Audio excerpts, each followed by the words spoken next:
So the Twin Emperors are a pretty unique boss fight up to this point in Classic. There are two bosses, Vecnalash and Veclor. Vecnalash is immune to magic damage, and Veclor is immune to physical damage. So the preferred strategy for these guys is to have warrior tanks tanking Vecnalash and having warlocks who have stacked a whole bunch of shadow resist tanking Veclor. I will go into a little more detail on that after I explain their other abilities. The Emperors have some shared abilities, and then they have some abilities of their own. Their main ability that will screw you over pretty bad is called Heal Brother. If they're within 60 yards of each other, they'll heal each other up. I think it's like 30,000 healing a second or something like that. It's a lot of healing, and they will get healed up very quickly. I don't know if it'll necessarily be a wipe because we've got a lot of sustain these days, but it definitely is not good if they heal each other. And if you position them correctly at the start of the fight, there shouldn't be any reason why they'd be able to heal each other. Their other primary ability is teleport, and they trade places with each other every 30 to 40 seconds, and they instantly get aggro on the closest target. The closest target is always going to be the warrior tank. And I will explain the positioning in a little more detail. It'll make more sense once you see what the room looks like and how to position the warlock and the warrior tanks. Vecnalash is the melee emperor. He has an uppercut ability, which I believe has a bit of a knockback. So the warriors want to make sure that they're tanking them up against the wall. I believe in the video he points out that there's two torches on the sides of the room where you should be positioning the emperors at. They have another ability called Unbalancing Strike, which reduces your defense by about 100. I think that this is a fight where the tanks are going to want to prioritize having a little bit of their mitigation gear on to counteract that ability.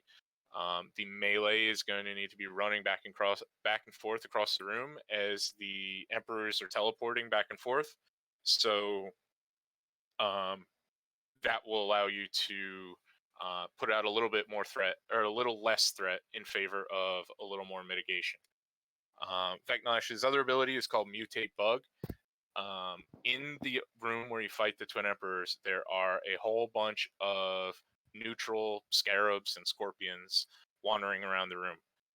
You need to make sure that warlocks, mages, hunters are not multi-shotting or AoEing, because you will aggro those bugs, and if they get loose, they'll get on a healer and they'll start beating people up. You definitely want to have some spare warrior tanks to grab these bugs, especially the mutated ones. The mutated ones hit pretty hard, and you want to have your DPS prioritize killing the bugs when they get mutated.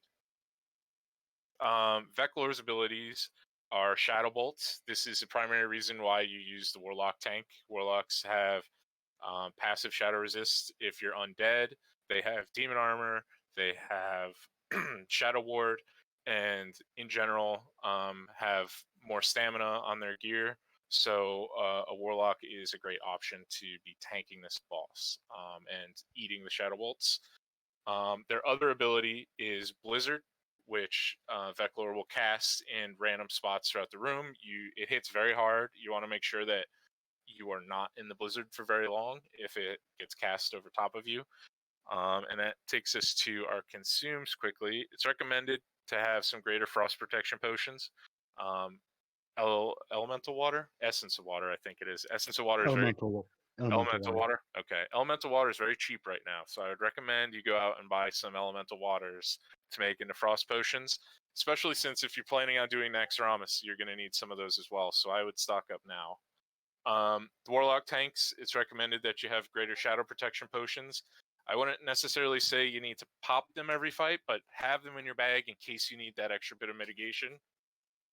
But everyone else should have some frost protection potions. The other ability that Veclor has is an Arcane Burst, which will knock back anyone in melee range. So no one should be in melee range except for the warrior tank that picks him up initially. The warrior tank will hold him for a second. The warlock will get off a few Searing Pains, get aggro, and the warrior will then either be knocked out of melee range from the Arcane Burst, or they will be able to walk away from the boss. The other ability that they have is called Explode Bug, which makes one of the bugs very big, and it'll explode after like 2 to 3 seconds. I think you can kill these bugs, but I don't think it's worth using your DPS on them, and you mostly just want to avoid them because they explode pretty quickly. So if he makes the bugs get red and enormous and they explode, so you want to just get away from those. I will play the video. The video will explain the positioning, and then I have another slide with a little diagram that'll show the positioning a little more. Before the video, yeah, would you want shadow protection from the priest as well? Oh yeah, you definitely do. That's kind of factored into the amount of shadow resist that you've got. Fair enough. Yep. The twin imps are unique in that they share abilities while having unique ones of their own. Heal Brother is the first of these shared abilities that they will cast on each other if they are too close. It heals for 30,000 health per tick, and because of this, it's important that they are kept separated during the entire fight.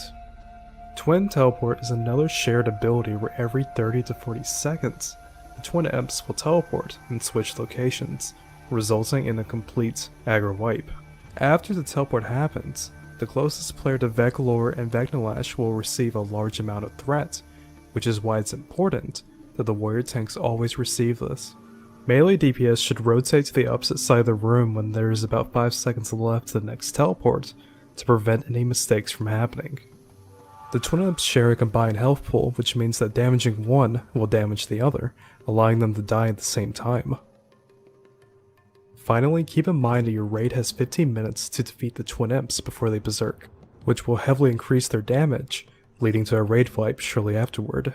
Moving on to unique abilities, Unbalancing Strike is a powerful melee attack that Vecnalash will use on his target that deals high damage along with placing a temporary debuff that lowers the player's defense by 100 and increases their chance to be quickly hit. Uppercut is an ability that Vecnalash will use on a random player in his melee range that deals moderate damage while also knocking them back.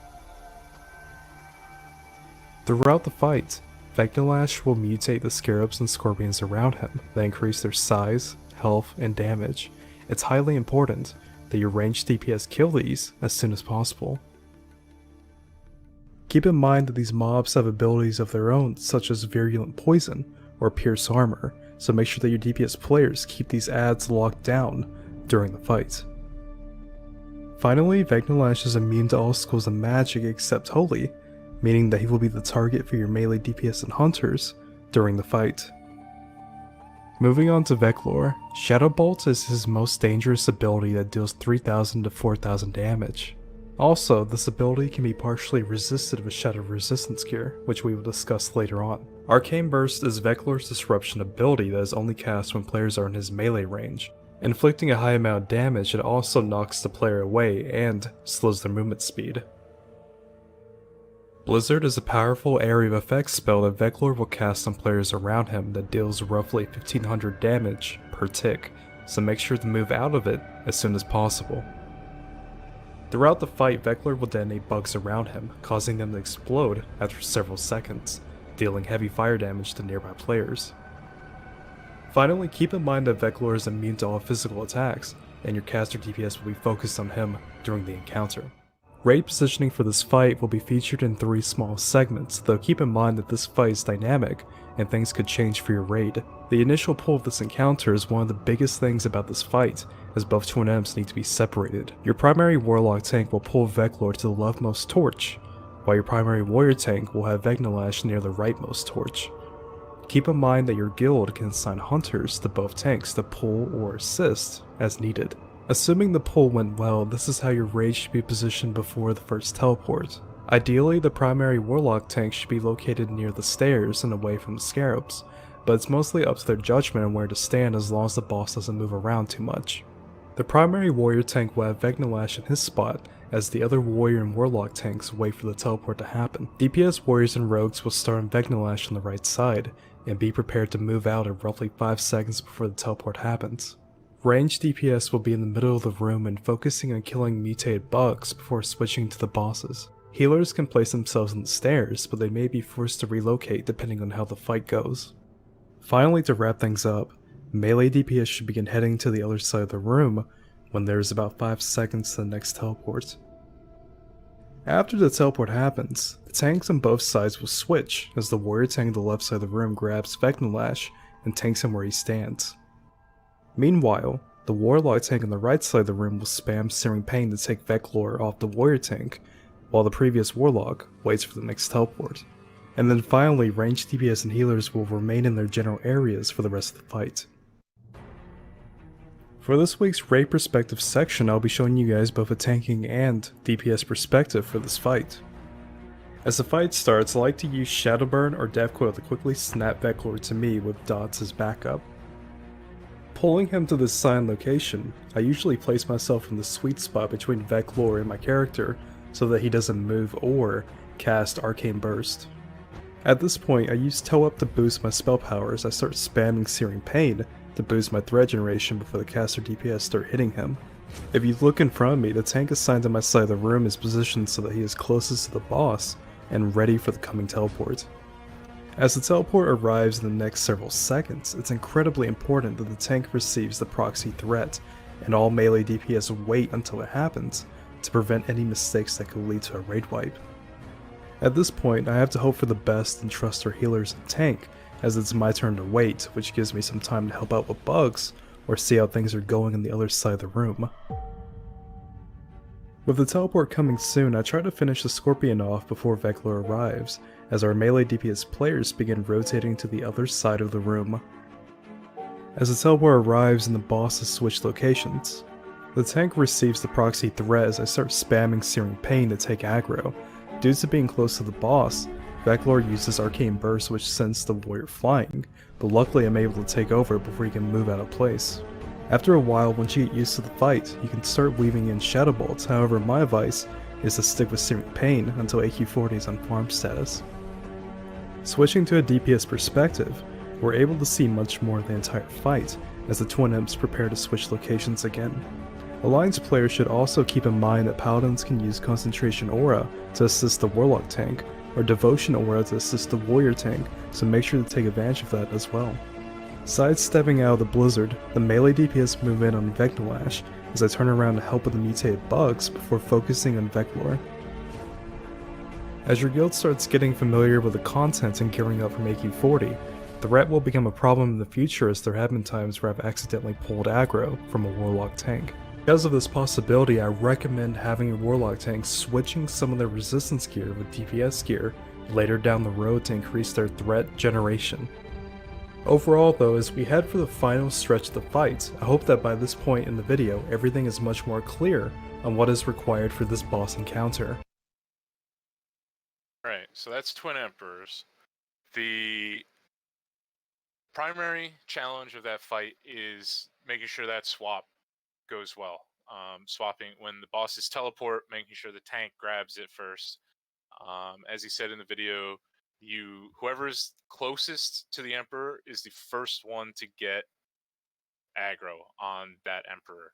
So it's very important that before the teleport happens, that the melee DPS run away from the Emperor so that they are traversing the room when the teleport happens, and they're not the ones that get aggro first. Otherwise, the Emperors are going to start slapping people. Really controlling the teleport is the trickiest part of this fight. Making sure that the bugs get DPS down is another important aspect of the fight. You can have a tank trying to grab them. They can be stunned. They can be feared. There's a few different options for dealing with the bugs.